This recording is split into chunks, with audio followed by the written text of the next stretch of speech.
पिंकी की शादी कुछ ही दिनों पहले भारतपुर गांव में हो जाती है। एक दिन वो रसोई में काम करते करते गाना गुनगुना रही होती है। तभी उसकी सास आती है।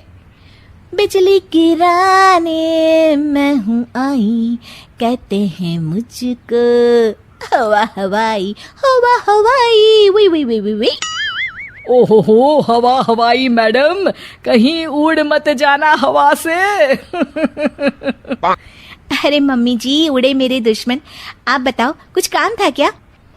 हाँ, काम तो था। हमारे पड़ोस वाले गांव में उषा रहती है ना, उसने कुछ सामान बोला था मुझे लेकर जाने को। अब मेरे घुटनों में हो रहा है दर्द, तो तुम ही पहुंचा दो ना बहू ये सामान। अरे वाह, इतने सुहाने मौसम में घर से बाहर निकलने को मिल रहा है, मजा आ जाएगा। ये लो बेटा, ध्यान से जाना और लौटते वक्त उस गांव के कुल देवता के मंदिर में भी माथा टेक आना। हाँ हाँ मम्मी जी, जैसा आप कहें। पर ये सब करने के लिए थोड़ा सा खर्चा पानी मिल जाता तो।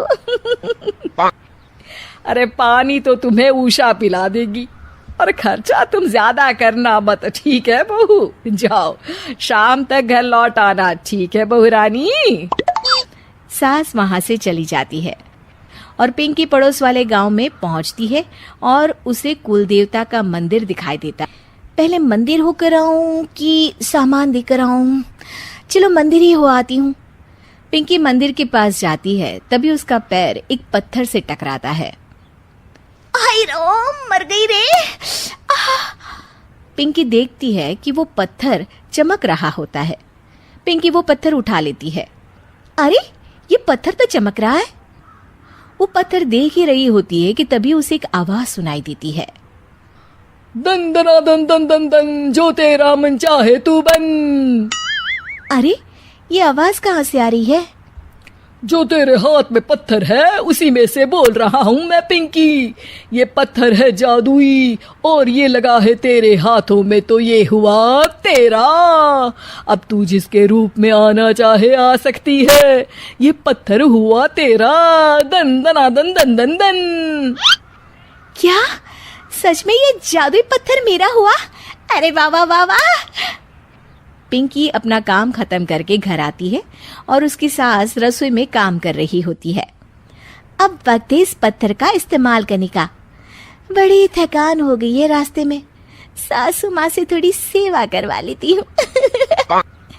पिंकी पत्थर को हाथ में लेकर अपने ससुर का रूप धारण कर लेती है।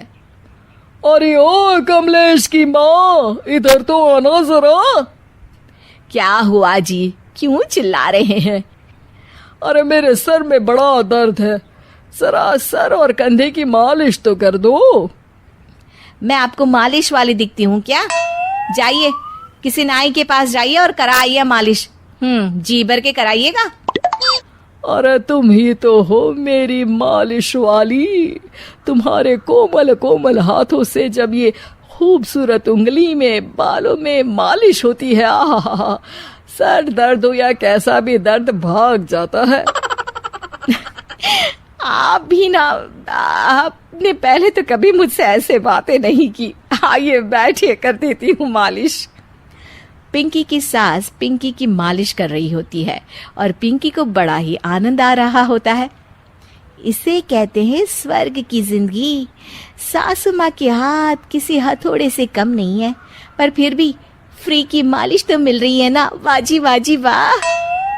कुछ देर बाद पिंकी अपने कमरे में आ जाती है और पिंकी के असली ससुर घर आते हैं। पिंकी की सास अपनी तारीफों से बाहर ही नहीं निकली होती है। सुनिए जी, आज ना आपकी बातों ने तो मन ही मोह लिया मेरा। बातें? कौन सी बातें? अरे वही कि मेरे इतने मुलायम हाथ और इतनी खूबसूरत उंगलियां हैं। ससुर जी को तो कुछ भी समझ में नहीं आता और पिंकी वहां आकर चुपके चुपके उनकी बातें सुनकर आनंद ले रही होती है। अरे मैंने ये सब कब कहा? आज तो मैं जल्दी काम पर चला गया था। अरे अभी मैंने आपकी मालिश की अपने इन्हीं कोमल हाथों से।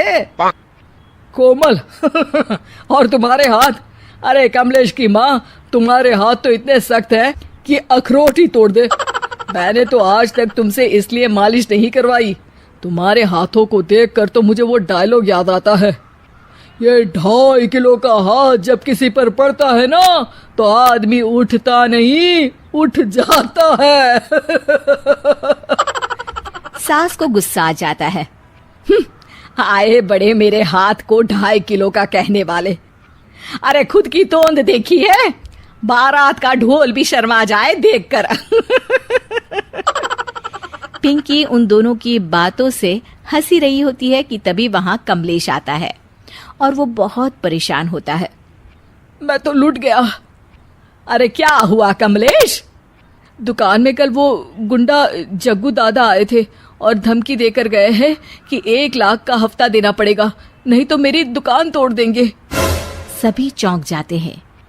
क्या पिंकी अपने पति कमलेश को जग्गू दादा से बचा पाएगी? जानने के लिए देखिए रूप बदलने वाली बहू पार्ट 2।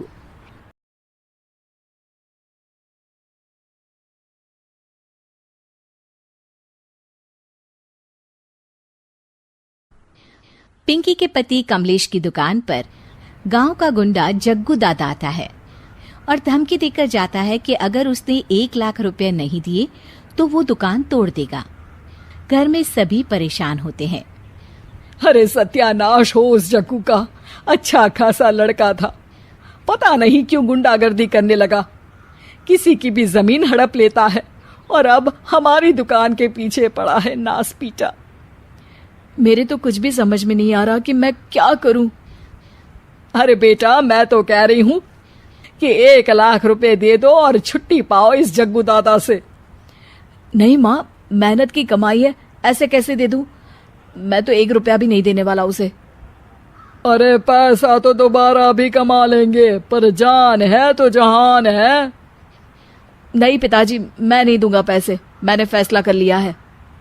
पिंकी कमरे में आकर सोचने लगती है, मेरे पति के ऊपर ये कैसी मुसीबत आ गई है।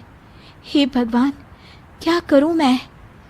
तभी उसे जादुई पत्थर से आवाज सुनाई देती है, दन दना दन दन दन दन, जो चाहे वो तू बन। अरे हाँ, मैं भी कितनी भुलक्कड़ हूँ, मेरे पास तो जादुई पत्थर है, पर मैं क्या करूं? जग्गू दादा तो बहुत बड़ा गुंडा है, उसका सामना मैं कैसे कर पाऊंगी? पर मुझे ये करना ही होगा। पिंकी प्लान बनाती है और उसे एक आइडिया आता है और वो आइडिया वो सबको बताती है। सुनिए, मेरे पास एक प्लान है, आप जग्गू दादा को पैसे देकर उन्हें घर पर खाने पर बुलाइए। सब ये सुनकर दंग रह जाते हैं।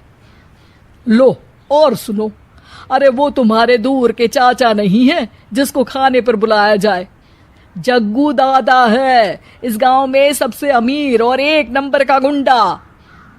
ओफो सासू माँ, मैं जो कह रही हूँ वो करके तो देखिए। मैं आपको यकीन दिलाती हूँ कि कल के बाद जग्गू दादा हमें कभी परेशान नहीं करेगा। पिंकी के कहने पर कमलेश जग्गू दादा को रुपए देता है और उसे अपने घर खाने पर बुलाता है। अरे भाई, मानना पड़ेगा कमलेश, काफी तरक्की कर लिया है तुमने। 1 लाख रुपए तो बड़ा ही कम डोनेशन था। जग्गू दादा सोफे पर बैठता है और सबसे मिलने लगता है। अरे भाई, लता मौसी ठीक तो हो ना? सुना है घुटने में बहुत दर्द रहता है।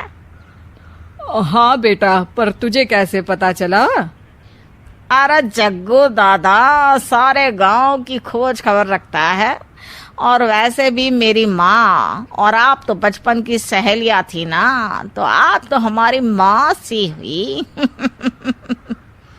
मौसी कहकर 1 लाख रुपए का चूना लगा रहा है कमबख्त।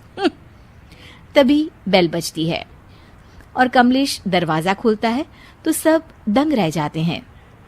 अरे एमपी साहब, आप आइए आइए, आप कमलेश को कैसे जानते हैं?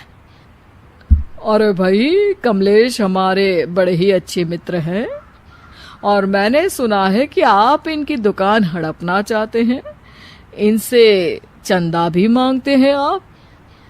अरे एमपी जी, वो तो बस थोड़ा धंधे में मंदी चल रही थी तो गांव वालों से थोड़ी मदद मांग ली। देखो जग्गू दादा, होंगे दादा तुम अपने घर के, ये हमारे पहचान के लोग हैं। इनके साथ तुमने कुछ भी उल्टा सीधा किया तो सीधा जेल में डाल देंगे, समझे? फिर वहां बाकी कैदियों से चंदा मांगते फिरोगे क्या?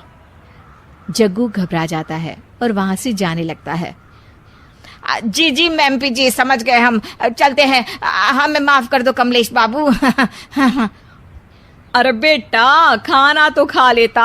अरे जग्गू। जग्गू दादा को भागता देख एमपी के रूप में बदली पिंकी हंसने लगती है और सब एमपी के पास आते हैं और उनका धन्यवाद करते हैं। आपको कैसे पता चला एमपी साहब कि जग्गू हमें परेशान कर रहा था? आपकी बहू पिंकी है ना, बड़ी ही समझदार है। वो मेरे ऑफिस आई और मुझसे मदद मांगी। क्या पिंकी ने यह सब किया? पिंकी अपने रूप में वापस आ रही होती है। अच्छा, मैं चलता हूँ, मेरा मतलब है। अरे ऐसे कैसे, आप बिना खाना खाए नहीं जा सकते। आइए आइए। नहीं, फिर कभी मुझे जाने दीजिए। पिंकी भागती है। अरे इन्हें किस बात की जल्दी थी? लगता है कोई इम्पोर्टेंट मीटिंग होगी माँ। हाँ भाई, बड़े लोग हैं, दिन में कुछ ना कुछ चलता ही रहता है। लेकिन भगवान का शुक्र है कि आज बहू की वजह से सब सही हो गया। पर बहू है कहाँ? पिंकी घर से दूर भागते भागते अपने रूप में वापस आ जाती है। उफ, बाल बाल बच गई आज तो।